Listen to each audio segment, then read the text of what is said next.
ಆತ್ಮೀಯರೆಲ್ಲರೂ ಕೂಡ ನಮಸ್ಕಾರ.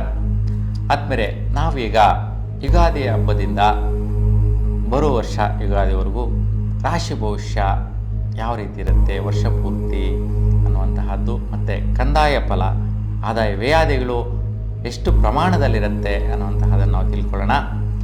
ನಿಮ್ಮೆಲ್ಲರಿಗೂ ಕೂಡ ಯುಗಾದಿ ಹಬ್ಬದ ಶುಭಾಶಯಗಳು.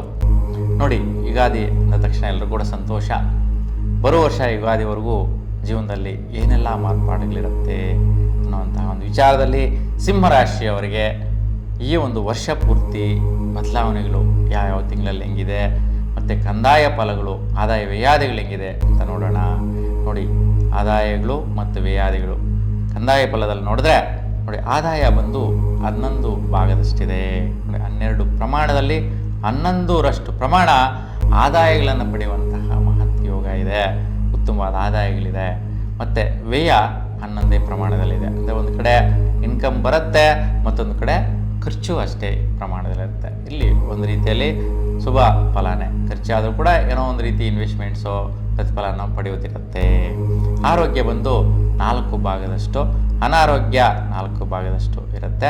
ರಾಜಪೂಜ್ಯ ಬಂದು 2 ವಿಷಯದಲ್ಲಿ ರಾಜ್ಯದ ಮರ್ಯಾದೆ ಪಡೆಯುವಂತಹದ್ದಿದೆ. ರಾಜಕೋಪ ಬಂದು ಈ ವರ್ಷದಲ್ಲಿ 6 ಬಾರಿ ಬರುವಂತಹದ್ದಿರುತ್ತೆ. ಇನ್ನು ಸುಖ ಮತ್ತು ದುಃಖ 3 ಭಾಗದಷ್ಟಿರುತ್ತೆ. ಅಂದರೆ ಸುಖ 3 ವಿಷಯಗಳಲ್ಲಿ ನೋಡಿದ್ರೆ, ದುಃಖ ಕೂಡ 3 ವಿಷಯಗಳು ನೀವು ನೋಡುವಂತಹದ್ದು ಇರ್ತಕ್ಕಂತಹದ್ದು. ಹಾಗಾಗಿ ಇದು ಕಂದಾಯ ಫಲ ವಿಶೇಷವಾಗಿ ನಾವು ನೋಡುವಂತಹದ್ದು.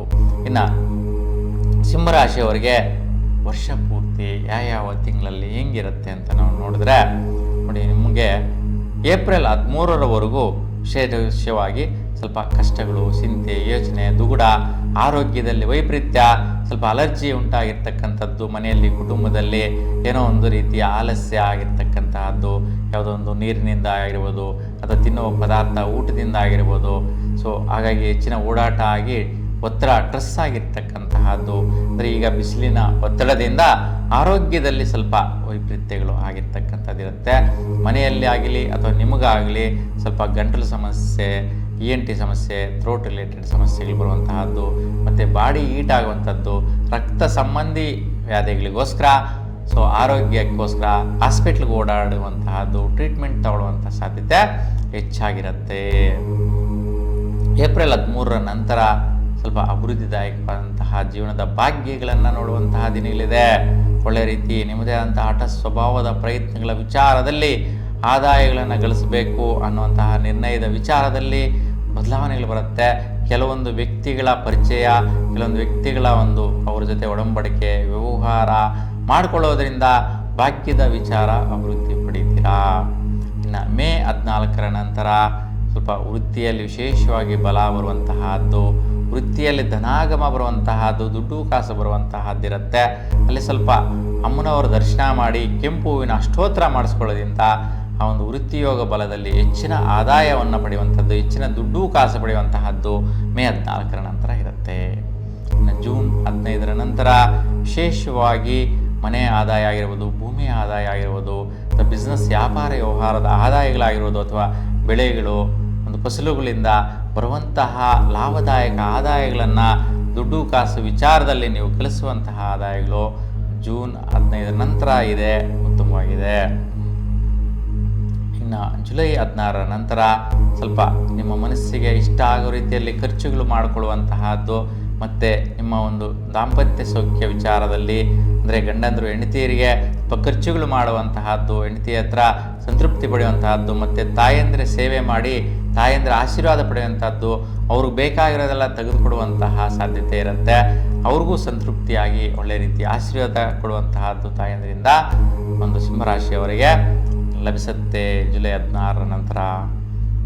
ಇನ್ನು ಆಗಸ್ಟ್ 16ರ ನಂತರ ವಿಶೇಷವಾಗಿ ಯಾವುದೋ ಒಂದು ರೀತಿಯ ಒಂದು ಕೆಲಸ ಕಾರ್ಯಗಳು ನಿಂತೋಗಿರುತ್ತೆ, ಅವೆಲ್ಲವೂ ಕೂಡ ಇವು ಕೈಗೆತ್ತಿಕೊಳ್ಳುವಂತಹದ್ದು, ಅದರಿಂದ ಪ್ರತಿಫಲ ಸಿಗುವಂತಹದ್ದು, ಒಳ್ಳೆಯ ಫಲದಾಯಕವಾದಂತಹ ಕ್ರಿಯೆಗಳು ಒಂದು ನಿಮ್ಮ ಜೀವನದಲ್ಲಿ ಶಾರಂ ಬರುವಂತಹದ್ದು, ಚಾಕಶಕ್ತಿಯಿಂದ ನಡೆಸುವಂತಹದ್ದು ಬದಲಾವಣೆ ಆಗುತ್ತೆ. ಇನ್ನು ಸೆಪ್ಟೆಂಬರ್ 16ರ ನಂತರ ಒಂದು ಯಾವ ವ್ಯವಹಾರಗಳಿಂದ ವಿಶೇಷವಾಗಿ ಹಣಕಾಸಿನ ಒಡಂಬಡಿಕೆ, ಒಂದು ಹಣಕಾಸನ್ನು ರೂಢಿಸುವಂತಹದ್ದು, ಅಂದರೆ ಒಂದು ಇನ್ವೆಸ್ಟ್ಮೆಂಟ್ ಮಾಡುವಂಥ ಪ್ರಯತ್ನಗಳು, ಒಂದು ಭೂಮಿ ಪ್ರಯತ್ನಗಳು, ಬಿಸ್ನೆಸ್ ಪ್ರಯತ್ನಗಳಿಂದ ದುಡ್ಡು ಕಾಸನ್ನು ಬದಲಿಸ್ಕೊಳ್ಳುವಂತಹದ್ದು ನೋಡ್ತೀರಾ.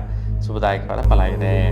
ಇನ್ನು ಅಕ್ಟೋಬರ್ 17ರ ನಂತರ ವಿಶೇಷವಾಗಿ ಭಾತೃಕಾರಕರಿಂದ ನೀಚವಾದಂತಹ ಕ್ರಿಯೆಗಳು ನಡೆದು ಬಿಡುತ್ತೆ.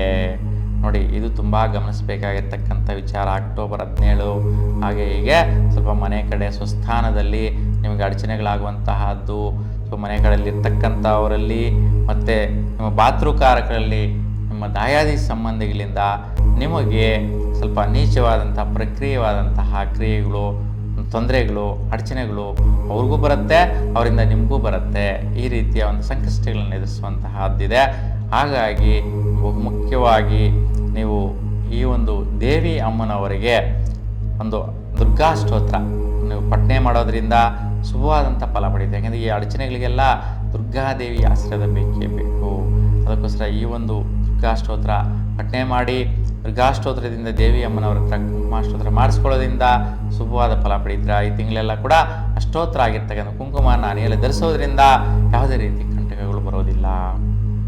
ಸಿಂಹರಾಶಿಯವರಿಗೆ ನವೆಂಬರ್ 16ರ ನಂತರ ನಿಮ್ಮ ಸ್ವಸ್ಥಾನದಲ್ಲಿ ಮನೆ ಕಡೆ ಸ್ವಲ್ಪ ಒಂದು ಬದಲಾವಣೆಗಳು ನೋಡುವಂತಹದ್ದು, ಏನೇನೋ ಚೇಂಜಸ್ಸು, ಸೆಟ್ಲ್ಮೆಂಟ್ಗಳಾಗುವಂತಹದ್ದು, ಅಣ್ಣ ತಮ್ಮಂದರ ಮಧ್ಯೆ ಒಂದು ಮಾತುಕತೆಗಳು ನಡೆಯುವಂತಹದ್ದು, ಒಂದೆಲ್ಲ ಕೂಡ ಇತ್ಯರ್ಥಗಳಾಗುವಂತಹ ಸಾಧ್ಯತೆಗಳು ಕೂಡ ಬರೋ ಸಾಧ್ಯತೆ ಇರುತ್ತೆ. ಡಿಸೆಂಬರ್ 15ರ ನಂತರ ವಿಶೇಷವಾಗಿ ನೀವು ಪೂರ್ವ ಪುಣ್ಯಸ್ಥಾನದ ಬಲನ ಪಡಿತೀರಾ. ಅಂದರೆ ಹಿಂದಿನ ಜನ್ಮದಲ್ಲಿ ಮಾಡಿರ್ತಕ್ಕಂಥ ಪುಣ್ಯ ಕಾರ್ಯ ಯೋಗ ಬಲಗಳಿಂದ ಒಳ್ಳೆಯ ರೀತಿಯ ಪ್ರತಿಫಲಗಳು ಸಿಗುತ್ತೆ. ಸೊ ಈ ಸಮಯದಲ್ಲಿ ಗರ್ಭಿಣೀಸರಿಗೆ ಒಳ್ಳೆಯ ಉನ್ನತ ಶ್ರೇಷ್ಠವಾದಂಥ ಸಮಾಜದಲ್ಲಿ ಹೆಸರು ಗಳಿಸುವಂಥ ಸಂತಾನ ಭಾಗ್ಯ ಲಭಿಸುತ್ತೆ. ಇನ್ನು 2026 ಜನವರಿ 14ರ ನಂತರ ಸ್ವಲ್ಪ ಮಿತ್ರರಿಂದ ಸ್ವಲ್ಪ ವೈಷಮ್ಯ, ವೈರಾಗ್ಯ, ವೈಪರೀತ್ಯಗಳಾಗತ್ತೆ. ಅವ್ರಿಗೂ ನಿಮಗೂ ಗಲಾಟೆ ಆಗುವಂತಹದ್ದು, ಅವ್ರಿಗೂ ನಿಮಗೂ ಮಧ್ಯೆ ಸ್ವಲ್ಪ ವೈಪರೀತ್ಯಗಳಾಗುತ್ತೆ. ಅಂದರೆ ನಿಮ್ಮ ವಿಚಾರ ಅವ್ರಿಗೆ ಇಷ್ಟ ಆಗಲ್ಲ, ಅವ್ರ ವಿಚಾರ ನಿಮ್ಗೆ ಇಷ್ಟ ಆಗಲ್ಲ. ಆ ರೀತಿ ಕಿರಿಕಿರಿಗಳು ಉಂಟಾಗುವಂತಹದ್ದು, ಅವರಿಂದ ಕಷ್ಟಗಳು ಬರುವಂತಹದ್ದು, ಅವರಿಂದ ನಿಮಗೆ ಅಡಚಣೆಗಳಾಗುವಂಥ ಸಾಧ್ಯತೆ ಇರುತ್ತೆ.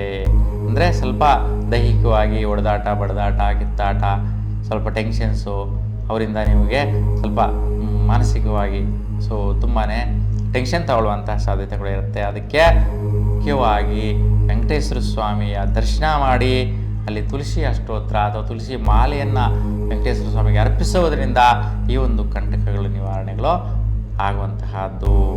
ಇನ್ನು 2026 ಫೆಬ್ರವರಿ 12ರ ನಂತರ ನಿಮಗೆ ವಿಶೇಷವಾಗಿ ವಿವಾಹ ಆಗದಿರತಕ್ಕಂಥವ್ರಿಗೆ ವಿವಾಹ ಸಂಬಂಧಗಳು ನಿರ್ಣಯ ಆಗುತ್ತೆ, ಒಂದು ಮುಂದುವರಿಸ್ತೀರಾ.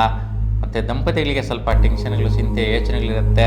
ಅವೆಲ್ಲವೂ ಕೂಡ ನಿವಾರಣೆ ಮಾಡ್ಕೊಳ್ಳೋದಕ್ಕೋಸ್ಕರ ಒಂದು ಕೋತಿಗಳಿಗೆ ಒಂದು ಫಲಗಳನ್ನು ಅಥವಾ ತಿನ್ನುವಂತಹ ಆಹಾರವನ್ನು ಕೊಡೋದರಿಂದ ದಂಪತಿಗಳಿಗೆ ಶುಭ ಸೂಚನೆಗಳು ಬರುತ್ತೆ. ಇನ್ನು 2026 ಮಾರ್ಚ್ 14ರ ನಂತರ ಆರೋಗ್ಯದ ಕಡೆ ಗಮನ ಇಡಬೇಕು. ಥ್ರೋಟು, ಗಂಟಲು ಸಂಬಂಧಿತ ಶ್ವಾಸಬಾಧೆ ಸಮಸ್ಯೆಗಳು ಬರುವಂಥ ಸಾಧ್ಯತೆ ಇರುತ್ತೆ. ಹಾಗಾಗಿ ಅರ್ಲಿ ಮರ ಪ್ರದಕ್ಷಿಣೆ ಮಾಡಿ ಫಲನ ಪಡಿತೀರಾ. ಒಟ್ಟಾರೆಯಾಗಿ 4-5 ತಿಂಗಳುಗಳಲ್ಲಿ ಸಮಸ್ಯೆಗಳು ಬಿಟ್ಟರೆ ಇವರೆಲ್ಲ ಒಂದು 5-6 ತಿಂಗಳಲ್ಲಿ ಶುಭವಾದ ಫಲಗಳಿದೆ. ಸಿಂಹರಾಶಿಯವ್ರಿಗೆ ನಿಮ್ಮೆಲ್ಲರಿಗೂ ಕೂಡ ನಿಮ್ಮ ಇಷ್ಟದೇವರ ಅನುಗ್ರಹ ಸದಾಕಾಲ ನಿಮ್ಮ ಮೇಲೆ ಇರಲಿ ಅಂತ ಭಗವಂತನಲ್ಲಿ ಪ್ರಾರ್ಥಿಸ್ತಾ ಎಲ್ರಿಗೂ ಕೂಡ ಶುಭವಾಗಲಿ. ನಮಸ್ಕಾರ.